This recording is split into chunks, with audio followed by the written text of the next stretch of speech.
Hello friends, എല്ലാവർക്കും വണ്ടി മലയാളത്തിൻ്റെ ഡ്യൂക്ക് 125ൻ്റെ റിവ്യൂയിലേക്ക് സ്വാഗതം. സോ ഇന്ന് ഞാൻ ഡ്യൂക്ക് 125 ടെസ്റ്റ് റൈഡ് ചെയ്യുകയുണ്ടായി. അപ്പോൾ അതിൽ നിന്ന് എനിക്ക് ആ വണ്ടിയിൽ അനുഭവപ്പെട്ട കുറച്ച് കാര്യങ്ങളെക്കുറിച്ചാണ് ഞാൻ ഇന്ന് ഈ വീഡിയോയിലൂടെ ഷെയർ ചെയ്യാൻ പോകുന്നത്. എൻ്റെ പേര് നിജിനെ, നിങ്ങൾ കാണുന്ന വണ്ടി യൂട്യൂബ് ചാനൽ. സമയം ഒട്ടുങ്ങളെ തുടങ്ങാം.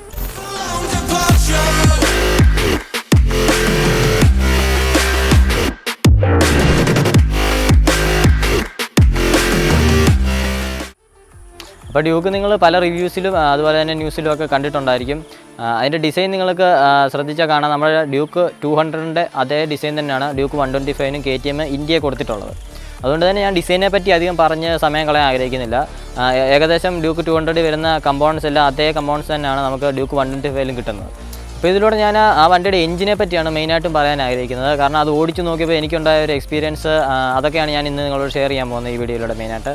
അപ്പോൾ എഞ്ചിൻ നോക്കുകയാണെങ്കിൽ ഒരു 124.7 cc single cylinder liquid cooled എഞ്ചിനാണ്. മാക്സ് പവർ എന്ന് പറയുന്നത് 14.7 bhp ആണ്. അതുപോലെ തന്നെ 12 Nm ടോർക്കുമാണ് ഈ ഒരു എഞ്ചിൻ പ്രൊഡ്യൂസ് ചെയ്യുന്നത്. ബേസിക്കലി ഇതൊരു 125 cc എഞ്ചിൻ ആണെങ്കിൽ കൂടി നമുക്കിപ്പോൾ മാർക്കറ്റിൽ അവൈലബിൾ ആയിട്ടുള്ള മറ്റ് 125 cc-കളുമായിട്ട് ഇത് കമ്പയർ ചെയ്യാൻ പറ്റില്ല. കാരണം ഈ വണ്ടി പ്രൊഡ്യൂസ് ചെയ്യുന്ന പവർ നോക്കിയാലും കാണാം ഇതൊരു 150 cc അല്ലെങ്കിൽ 160 cc ബൈക്കുകളോടാണ് ഇത് കോമ്പീറ്റ് ചെയ്യുന്നത്. അപ്പോൾ ഒരിക്കലും നമുക്ക് 125ആയിട്ട് ഇത് കമ്പയർ ചെയ്യാൻ പറ്റില്ല. ഒരു 150യുടെ പവറും അതുപോലെ തന്നെ ഒരു ഫീഡ്ബാക്കുമാണ് ഈ ഒരു എഞ്ചിൻ തരുന്നത്. നിങ്ങൾ നേരത്തെ KTMസിൻ്റെ ബൈക്ക് ഓടിച്ചിട്ടുള്ള ഒരാളാണെങ്കിൽ നിങ്ങൾക്ക് മനസ്സിലാവും ഒരു KTM ബൈക്കുകളുടെ ഒരു ക്യാരക്ടറിസ്റ്റിക്സ്. അതായത് നമുക്ക് ആ തുടക്കത്തിലൊക്കെ ഒരു പാവം പോലെ ഇരിക്കുമെങ്കിലും കൈ കൊടുക്കുന്നതിനനുസരിച്ച് വണ്ടി കയറി പൊയ്ക്കൊണ്ടിരിക്കും. അതാണ് KTMൻ്റെ ഒരു പൊതുവെയുള്ളൊരു സ്വഭാവം. അപ്പോൾ ആ സ്വഭാവം എന്തുകൊണ്ടും ഈ വണ്ടിക്കുമുണ്ട്. ഇതൊരു 125 cc ആയതുകൊണ്ട് KTM ഇതിൽ വേറെ ഒരുപാട് മാറ്റങ്ങളൊന്നും വരുത്തിയിട്ടില്ല. അവരുടെ തനത് പവർ ഡെലിവറി ഒരു രീതിയാണ് ഈ വണ്ടിയിലും കൊടുത്തിരിക്കുന്നത്. നമ്മളൊരു ഒരു മിഡ് റേഞ്ചും ടോപ്പ് എൻഡും ഈ വണ്ടിക്ക് കിട്ടില്ലമാണ്, പറയാതിരിക്കാൻ മേല. ഇത് നമ്മളെ പുള്ളി ചെയ്തുകൊണ്ടേയിരിക്കും. ടോപ്പ് സ്പീഡ് വരെ ഇത് പുള്ളി ചെയ്തുകൊണ്ടിരിക്കും. ടോപ്പ് സ്പീഡ് പറയുകയാണെങ്കിൽ ഒരു 110-111 കിലോമീറ്ററാണ് ഈ വണ്ടിയുടെ ടോപ്പ് സ്പീഡ് വരുന്നത്. പിന്നെ വണ്ടി വൈബ്രേഷൻ നോക്കുകയാണെങ്കിൽ തന്നെ നമുക്ക് ഹയർ റേഞ്ച് മാത്രമാണ് ഒരു ചെറിയ വൈബ്രേഷൻ നമുക്ക് അനുഭവപ്പെടാൻ പോകുന്നത്. അതും നമ്മുടെ ഹാൻഡിൽ ബാർസിലാണ് കൂടുതലായിട്ട് അത് അനുഭവപ്പെടുന്നത്. അല്ലാതെ താഴത്തെ റേഞ്ചിലൊന്നും തന്നെ നമുക്കൊരു വൈബ്രേഷനായിട്ട് അനുഭവപ്പെടുന്നില്ല. അതുപോലെ തന്നെ ഇത് ഞാൻ പറഞ്ഞു 110 കിലോമീറ്ററാണ് ഈ വണ്ടിയുടെ ടോപ്പ് സ്പീഡെന്ന്. പക്ഷേ ആ ഒരു 110 കിലോമീറ്റർ വരെ ഈ വണ്ടി യാതൊരു ഒരു ബുദ്ധിമുട്ടുമില്ല നമ്മളെ നല്ലതായിട്ട് പുള്ളി ചെയ്തുകൊണ്ട് പോകുന്നതാണ്. കാരണം നമ്മൾ കൈ കൊടുത്തു കഴിഞ്ഞാൽ നമ്മളൊരു 125 cc ബൈക്കല്ല ഓടിക്കുന്നത് എന്നുള്ളൊരു ഫീലാണ്. ഒരു 150 ഓടിക്കുന്ന അതേ ഫീലാണ് നിങ്ങൾക്ക് ഈ ബൈക്കിൽ നിന്ന് കിട്ടുന്നത്. ഇനി ഈ വണ്ടിയുടെ ഹീറ്റിംഗ് നോക്കിയാൽ തന്നെ ബാക്കി KTM വണ്ടികൾ ഹീറ്റ് ആവുന്ന അത്ര ഈ വണ്ടി ഹീറ്റ് ആവുന്നില്ലെന്നാണ് എൻ്റെ ഒരു അഭിപ്രായത്തിൽ തോന്നുന്നത്. കാരണം ഞാൻ ഈ വണ്ടി ഒരു 10-15 മിനിറ്റോളം കണ്ടിന്യൂസ് ആയിട്ട് ഓടിച്ചു. അത്രയും ആ ഓടിച്ച ഇതിൽ ഞാൻ നന്നായിട്ട് കൈ കൊടുത്ത് തന്നെ ഓടിച്ചത്. കാരണം ഈ വണ്ടിയുടെ പവർ അറിയാൻ വേണ്ടി നല്ലപോലെ കൈ കൊടുത്താണ് ഓടിച്ചത്. അപ്പോൾ അത്ര സമയം ഓടിച്ചിട്ടും എനിക്ക് കാലിലോട്ടോ അല്ലെങ്കിൽ സീറ്റിലോട്ടോ ഒന്നും തന്നെ ഹീറ്റ് വരുന്നതായിട്ട് തോന്നിയില്ല. അത് ഹീറ്റ് വരുന്നതായിട്ട് നല്ല എഞ്ചിൻ അധികമായിട്ട് ഹീറ്റ് ആവുന്നതായിട്ട് തോന്നിയിട്ടില്ല. അതുപോലെ തന്നെ നമുക്കൊരു 66 അല്ലെങ്കിൽ 70 km/h സ്പീഡിൽ ഈ വണ്ടിയിൽ യാതൊരു ബുദ്ധിമുട്ടില്ലാതെ ക്രൂസ് ചെയ്ത് പോകാൻ പറ്റും. ആ ഒരു സ്പീഡെന്ന് പറയുന്നത് ഇതിന് ഭയങ്കര കംഫർട്ടബിളായിട്ടുള്ളൊരു റേഞ്ചായിട്ടാണ് എനിക്ക് തോന്നിയത്. കാരണം ആ സമയത്ത് വണ്ടി വൈബ്രേഷനോ അല്ലെങ്കിൽ സ്ട്രെസ്ഡ് ആയിട്ടോ ഒന്നും തോന്നില്ല. വളരെ സ്മൂത്തായിട്ട് തന്നെയാണ് ഇത് ക്രൂസ് ചെയ്ത് പോകുന്നത്. അപ്പം നിങ്ങൾക്ക് ടൂറിങ്ങിനും ഹൈവേ ക്രൂസിങ്ങിനൊക്കെ ഈ വണ്ടി വളരെ നല്ലതായിട്ടാണ് എനിക്ക് തോന്നിയത്. എന്നാൽ ഇതൊരു 125 cc വണ്ടിയാണെന്ന് വെച്ച് നമുക്ക് ആ ഒരു വണ്ടികളുടെ മൈലേജ് കിട്ടണമെന്നില്ല. നിങ്ങളിപ്പോൾ ഒരു മര്യാദയ്ക്ക് ഓടിച്ച് പോവുകയാണെങ്കിൽ ഈ വണ്ടിക്ക് ഒരു 35-45 കിലോമീറ്റർ വരെ മൈലേജ് കിട്ടാൻ സാധ്യതയുണ്ട്. അപ്പോൾ ഇത്രയൊക്കെ കാര്യങ്ങളാണ് എനിക്ക് ഇതിൻ്റെ എഞ്ചിൻ സൈഡിൽ നിന്ന് പറയാനുള്ളത്. ഇനി നമുക്ക് ഇതിൻ്റെ ഹാൻഡ്ലിംഗ് സൈഡിലോട്ട് പോകാം. ഹാൻഡ്ലിംഗ് എന്ന് പറഞ്ഞാൽ ഒരു രക്ഷയില്ല കേട്ടോ, കിട്ടില്ല ഹാൻഡ്ലിംഗ് ആണ് ഈ വണ്ടിക്ക്. നിങ്ങൾ ഡ്യൂക്ക് 200 ഓടിക്കുന്ന അതേ ഫീലാണ് നമുക്ക് ഈ വണ്ടി ഓടിച്ചാലും കിട്ടുന്നത് ഹാൻഡ്ലിങ്ങിൽ. സസ്പെൻഷൻ നോക്കുകയാണെങ്കിൽ ഇച്ചിരി ഹാർഡാണ്, പക്ഷേ അത് നല്ല കാര്യമാണ്. കാരണം കോർണറൊക്കെ ഈ വണ്ടി നമുക്ക് കിട്ടില്ലായിട്ട് ചെയ്യാൻ പറ്റും. ടയർ നോക്കിയാൽ തന്നെ നിങ്ങൾക്ക് 200 വരുന്ന അതേ ടയേഴ്സാണ് ഈ വണ്ടിയിലും വരുന്നത്. അതുകൊണ്ട് ഒരു വിഷയമില്ല നമുക്ക് കോർണർ ചെയ്യാം ഈ വണ്ടിയിൽ. പിന്നെ ഹൈവേസിൽ അല്ലെങ്കിൽ സ്ട്രെയിറ്റ് ലൈൻസിലുള്ള വണ്ടിയുടെ സ്റ്റെബിലിറ്റി എന്ന് പറഞ്ഞാലും അത്യാവശ്യം മോശമല്ലാത്ത രീതിയിലുണ്ട്. അതായത് നിങ്ങൾക്ക് സ്പീഡിൽ പോയാൽ തന്നെ ഇത് കയ്യിൽ നിന്ന് പോകുന്നതായിട്ടോ അല്ലെങ്കിൽ എന്തെങ്കിലും വോബിളിംഗ് ആയിട്ടൊന്നും തോന്നത്തില്ല. കറക്റ്റ് സ്റ്റേബിളായിട്ട് പോകുന്നുണ്ട്. പിന്നെ വേറൊരു കാര്യം എന്ന് പറഞ്ഞാൽ ഈ വണ്ടി നമുക്ക് വളരെ ചെറുതായിട്ട് തോന്നും. നമുക്ക് നന്നായിട്ട് ഇതുവഴി വെള്ളം കയറ്റിക്കൊണ്ട് പോകുന്നു എന്ന് പറഞ്ഞാൽ ട്രാഫിക്കിലൊക്കെ നമുക്ക് നല്ല ഈസി ആയിട്ട് ഈ വണ്ടി ഫിൽറ്റർ ചെയ്തുകൊണ്ട് പോകാൻ പറ്റും. അത് ഞാൻ എഞ്ചിൻ്റെ അകത്ത് പറയാൻ പറ്റുന്നതാണ്. കാരണം ഇതിൻ്റെ ഒരു പവർ ഡെലിവറി എന്ന് പറഞ്ഞാൽ ലോവർ RPMസിൽ നമുക്ക് ഈസി ആയിട്ട് ട്രാഫിക് കൂടെ ഫിൽറ്റർ ചെയ്ത് പോകാൻ പറ്റും. അതുപോലെ തന്നെ ഇതിൻ്റെ ഈ ഒരു സീറ്റിംഗ് പൊസിഷനും അതുപോലെ തന്നെയാണ് ഈ KTM ഡിസൈൻ ചെയ്തിട്ടിരിക്കുന്നത്. അതുപോലെ തന്നെ നിങ്ങൾക്കിപ്പോൾ നിങ്ങളൊരു സ്കൂട്ടറിൽ നിന്ന് അപ്ഗ്രേഡ് ചെയ്യുകയാണ് അല്ലെങ്കിൽ ഒരു 100 cc ബൈക്കിൽ നിന്ന് അപ്ഗ്രേഡ് ചെയ്യുകയാണെങ്കിൽ നിങ്ങൾക്ക് ഈ വണ്ടി ഓടിച്ചാൽ അധികം പവർ ലാഗ് ഒന്നും ഫീൽ ചെയ്യുന്നതായിട്ട് തോന്നത്തില്ല. നിങ്ങൾക്ക് നല്ല പവറുള്ളതായിട്ട് തന്നെ ഈ വണ്ടി തോന്നും. അതല്ല നിങ്ങളിപ്പം ഹയർ മോട്ടോർ സൈക്കിൾസ് ഇപ്പം ഡ്യൂക്കിൻ്റെ തന്നെ 250 390 ഓടിച്ചിട്ട് ഈ വണ്ടിയിലോട്ട് വരികയാണെങ്കിൽ നിങ്ങൾക്ക് ചെറിയൊരു പവർ ലാഗായിട്ട് തോന്നും. പക്ഷേ ഈ വണ്ടിയുടെ അല്ല, അത് നിങ്ങൾ ആ വണ്ടി ഓടിച്ച് എക്സ്പീരിയൻസ് ചെയ്തിട്ട് പെട്ടെന്ന് ഈ വണ്ടിയിലോട്ട് വരുമ്പോൾ ഉള്ളൊരു ചേഞ്ച് ആയിട്ടാണ് തോന്നുന്നത്. പിന്നെ ഒരു കാര്യം പറയാനുള്ളതെന്ന് പറഞ്ഞാൽ ഇതൊരു വളരെ ബിഗിനർ ഫ്രണ്ട്ലി ആയിട്ടുള്ളൊരു ബൈക്കാണ്. കാരണം നിങ്ങളിപ്പോൾ ഒരു ആൾ പെട്ടെന്ന് പഠിച്ചു, വണ്ടി ഓടിക്കാൻ പഠിച്ച ഒരാൾ ഒരു നല്ലൊരു വണ്ടി എടുക്കണം എന്നുള്ള ഒരു ആഗ്രഹത്തിൽ, അല്ലെങ്കിൽ KTMൻ്റെ ഒരു വണ്ടി വേണമെന്നുള്ളൊരു ആഗ്രഹത്തിൽ എടുക്കുകയാണെങ്കിൽ ഈ ഡ്യൂക്ക് 125 എടുക്കാവുന്നതാണ്. കാരണം ഇതൊരിക്കലും നിങ്ങൾ പേടിപ്പിക്കുന്ന പോലെ ഇതിന് പവർ എടുക്കത്തില്ല. വളരെ ലീനിയറായിട്ടാണ് വണ്ടി പവർ എടുക്കുന്നത്. അതും നിങ്ങളുടെ കൈ നിൽക്കുന്ന പോലെ തന്നെയാണ് വണ്ടിക്ക് പവർ വരുന്നതും അതുപോലെ തന്നെ ഹാൻഡ്ലിങ് വരുന്നതും. ഹാൻഡ്ലിങ്ങിൻ്റെ കാര്യം വേറൊരെണ്ണം പറയാനുള്ളത് ബ്രേക്സ് ആണ്. ഒരു രക്ഷയില്ല, കിടിലം ബ്രേക്സ് ആണ് വണ്ടിക്ക് വരുന്നത്. ഡ്യൂക്കിലുള്ള അതേ യൂണിറ്റ് ബ്രേക്സ് ആണ് നമുക്ക് ഈ 125ലും കിട്ടുന്നത്. ബൈറ്റിൻ്റെ കാര്യം ഫീലിൻ്റെ കാര്യമൊക്കെ അടിപൊളിയാണ്. എനിക്കതിലൊന്നും വേറെ കംപ്ലയിൻ്റ് ആയിട്ടൊന്നും തോന്നിയില്ല. നിങ്ങൾ പിടിക്കുന്നിടത്ത് നിൽക്കുന്നുണ്ട്. പിന്നെ സിംഗിൾ ചാനൽ ABS വണ്ടിക്ക് വരുന്നുണ്ട്.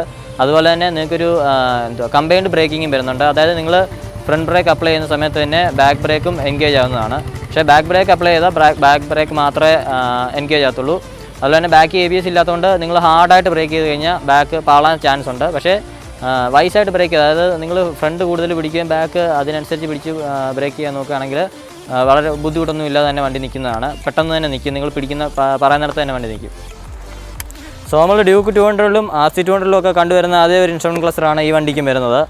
നമുക്കിതിൽ കിട്ടുന്ന ഇതൊരു ഫുള്ളി ഡിജിറ്റൽ ഇൻസ്ട്രുമെൻറ്റ് ക്ലസ്റ്ററാണ്. ഇതിൽ വരുന്ന ഫീച്ചേഴ്സ് എന്ന് പറഞ്ഞാൽ സ്പീഡോമീറ്റർ ഉണ്ട്, നമുക്കൊരു ടാക്കോമീറ്റർ വരുന്നുണ്ട്, അതിൽ തന്നെ ഒരു ഓഡോമീറ്റർ, 2 ട്രിപ്പ് മീറ്ററുകൾ വരുന്നുണ്ട്, അതുപോലെ ഹീറ്റ് കാണിക്കുന്നുണ്ട്, ഇതിൽ എൻജിൻ ഹീറ്റ് കാണിക്കുന്നുണ്ട്, ഫ്യൂൽ ടാങ്ക് റേഞ്ച് കാണിക്കുന്നുണ്ട്, പിന്നെ സൈഡ് സ്റ്റാൻഡ് ഡൗൺ, അതുപോലെ തന്നെ ഓൺ ആക്കുമ്പോൾ റെഡി ടു റൈസ് എന്നുള്ള എഴുതി കാണിക്കുക, അതെല്ലാം ഈ ഒരു ഇൻസ്ട്രുമെൻറ്റ് ക്ലസ്റ്റർ വരുന്നതാണ്. അതുപോലെ തന്നെ ഇതിൻ്റെ ഇൻസ്ട്രുമെൻറ്റ് ക്ലസ്റ്ററിൻ്റെ മറ്റ് ഫീച്ചറുകളാണ് ഇതിന് ആവറേജ് മൈലേജ് കാണിക്കും, അതുപോലെ തന്നെ ആവറേജ് സ്പീഡ് കാണിച്ചു തരും, സർവീസ് ടൈം ഇൻ്റർവെൽ കാണിച്ചു തരും.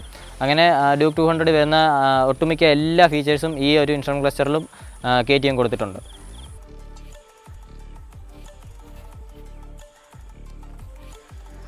സോ ഇതാണ് നമുക്ക് ഈ വണ്ടി കിട്ടുന്ന ഒരു സീറ്റിംഗ് പൊസിഷൻ എന്ന് പറയുന്നത്. നിങ്ങൾ കാണാം, ഒരു റിലാക്സ്ഡ് ആയിട്ടുള്ളൊരു സീറ്റിംഗ് പൊസിഷനാണ് വരുന്നത്. ഞാനിപ്പോൾ നേരെ തന്നെയാണ്, എൻ്റെ നടുവൊക്കെ നേരെ ഇരിക്കുന്നത്. നമുക്ക് റിലാക്സ്ഡ് ആയിട്ട് തന്നെ ഈ വണ്ടി ഇരിക്കാൻ പറ്റും. പിന്നെ ഇനി സീറ്റ് നോക്കുകയാണെങ്കിൽ ഇതൊരു 818 മില്ലിമീറ്റർ സീറ്റായിട്ടുള്ളൊരു വണ്ടിയാണ്.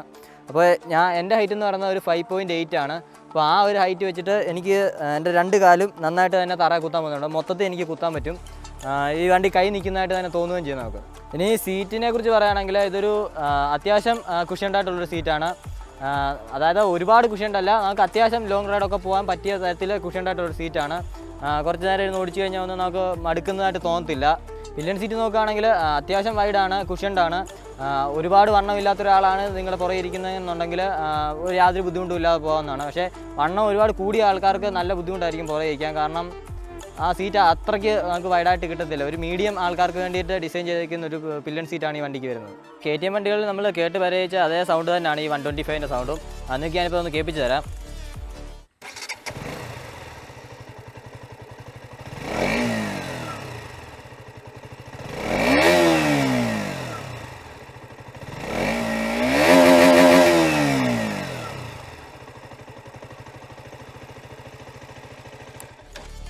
അപ്പോൾ അവസാനമായിട്ട് ഈ വണ്ടിയുടെ പ്രൈസ് നോക്കി കഴിഞ്ഞാൽ 1,18,000 രൂപയാണ് നമുക്ക് എക്സ്ഷോറൂം പ്രൈസായിട്ട് വരുന്നത്. എങ്ങനെ പോയാലും അത് റോഡിൽ ഇറങ്ങുമ്പോൾ ഒരു 24 അല്ലെങ്കിൽ 24 ആ ഒരു റേഞ്ച് നിൽക്കും. അപ്പോൾ ഈ പ്രൈസിനുള്ളതുണ്ടോ ഈ വണ്ടി എന്ന് ചോദിച്ചാൽ അതിപ്പം എൻ്റെ ഒരു കാഴ്ചപ്പാടിൽ നിങ്ങളപ്പോൾ അത്ര പൈസ സ്പെൻഡ് ചെയ്യുകയാണെങ്കിൽ നമുക്ക് 200cc തന്നെ വേറെ ഒരുപാട് ബൈക്കുകൾ കിട്ടുന്നതാണ്. അതല്ല നിങ്ങളിപ്പോൾ ഒരു KTM ഫാനാണ്, നിങ്ങൾക്ക് KTMൻ്റെ ഒരു വണ്ടി ജീവിതത്തിൽ വാങ്ങിച്ചേ പറ്റൂ എന്നുള്ളൊരു അതിയായ ആഗ്രഹം ഉണ്ടെങ്കിൽ നിങ്ങൾക്ക് തീർച്ചയായിട്ടും ഈ വണ്ടി എടുക്കാം. ഈ വണ്ടി എടുക്കുന്നതുകൊണ്ട് നിങ്ങൾക്കൊരു കംപ്ലയിൻറ്റ് വരുമെന്നോ അല്ലെങ്കിൽ അതെടുക്കുന്നതുകൊണ്ട് നിരാശ ഒന്നുമൊന്നും ഇല്ല. പക്ഷേ നിങ്ങൾ ഇപ്പോൾ വേറെ വണ്ടികളുമായിട്ട് ഈ പ്രൈസ് റേഞ്ചിൽ വേറെ വണ്ടികളുമായിട്ട് കമ്പയർ ചെയ്യുകയാണെങ്കിൽ നിങ്ങൾക്ക് അതൊരു നല്ല ഒരു പ്രൈസിംഗ് ആയിട്ട് തോന്നുന്നതല്ല. സോ ഈ വണ്ടിയിൽ നിന്ന് നമുക്ക് റിവ്യൂ ചെയ്യാൻ തന്നത് KTM തിരുവല്ലയാണ്. സോ അവർക്ക് ഞങ്ങൾ ആദ്യമായിട്ടൊരു ബിഗ് താങ്ക്സ് പറയുന്നു. അതുപോലെ തന്നെ അൽവിൻ ചേട്ടായി അവിടുത്തെ സ്റ്റാഫാണ്. പുള്ളി നമ്മളോട് കൂടെ ഇതിൻ്റെ ഇൻഫർമേഷൻസ് എല്ലാം തന്ന് എപ്പോഴും നമ്മുടെ കൂടെ നിന്നു, നമ്മളെ ഒരുപാട് സപ്പോർട്ട് ചെയ്തു. അപ്പം അതിനെല്ലാം അവരോട് നമ്മൾ വലിയൊരു താങ്ക്സ് പറയുന്നു. നിങ്ങൾക്ക് ഈ വണ്ടി ബുക്ക് ചെയ്യണമെന്നുണ്ടെങ്കിൽ അല്ലെങ്കിൽ ടെസ്റ്റ് റൈഡ് ചെയ്യണമെന്നുണ്ടെങ്കിൽ നമ്മൾ ഷോറൂം ഡീറ്റെയിൽസ് എല്ലാം തന്നെ ഡിസ്ക്രിപ്ഷൻ ബോക്സിൽ ഇടുന്നതാണ്. നിങ്ങൾക്ക് അവിടെ പോയി നോക്കാം. അതുപോലെ തന്നെ കോൺടാക്റ്റ് നമ്പർ എല്ലാം ഡിസ്ക്രിപ്ഷൻ ബോക്സിൽ ഇടുന്നതാണ്. ഇപ്പോൾ ഈ ഷോറൂം ഉള്ളത് നമ്മുടെ തിരുവല്ലയിലെ കുറ്റൂർ എന്ന സ്ഥലത്താണ്. നിങ്ങളവിടെ പോയി കഴിഞ്ഞാൽ വണ്ടി അവിടെ ഷോറൂമിലുണ്ട്. ടെസ്റ്റ് റൈഡ് ചെയ്ത് നോക്കാൻ വേണമെങ്കിൽ, അതല്ലെങ്കിൽ അവിടെ വണ്ടി ഇരിപ്പുണ്ട്, വൈറ്റും ഇരിപ്പുണ്ട്, ബ്ലാക്കും ഇരിപ്പുണ്ട്. നിങ്ങൾക്ക് ഏത് വണ്ടി കളർ വേണമെങ്കിലും നന്നായിട്ട് നോക്കാം, ടെസ്റ്റ് റൈഡ് ചെയ്യാം. വേറെ ഇൻഫർമേഷനിലൊക്കെ ഞാൻ കോൺടാക്റ്റ് താഴെ ഇട്ടിട്ടുണ്ട്, അതിൽ ബന്ധപ്പെട്ടാൽ മതി. സോ എൻ്റെ ഒരു കാഴ്ചപ്പാടിൽ ഡ്യൂക്ക് 125 ഓടിച്ചപ്പോൾ എനിക്ക് ഉണ്ടായ കുറച്ച് എക്സ്പീരിയൻസ് ആണ് ഞാൻ നിങ്ങളോട് ഷെയർ ചെയ്തത്. നിങ്ങൾക്ക് ഈ വീഡിയോ ഇഷ്ടപ്പെട്ടെങ്കിൽ ലൈക്ക് ചെയ്യുക. അതുപോലെ തന്നെ ഇനി എന്തെങ്കിലും കൂടുതലായിട്ട് അറിയണമെന്നുണ്ടെങ്കിൽ കമൻറ്റായിട്ട് ചോദിക്കുക. ഇനിയും പുതിയ വീഡിയോസ് കാണണമെങ്കിൽ ഞങ്ങളുടെ ചാനൽ സബ്സ്ക്രൈബ് ചെയ്യുക. അപ്പോൾ അടുത്തൊരു വീഡിയോയിൽ വേറൊരു വണ്ടിയായിട്ട് കാണുന്നിടം വരെ ബൈ.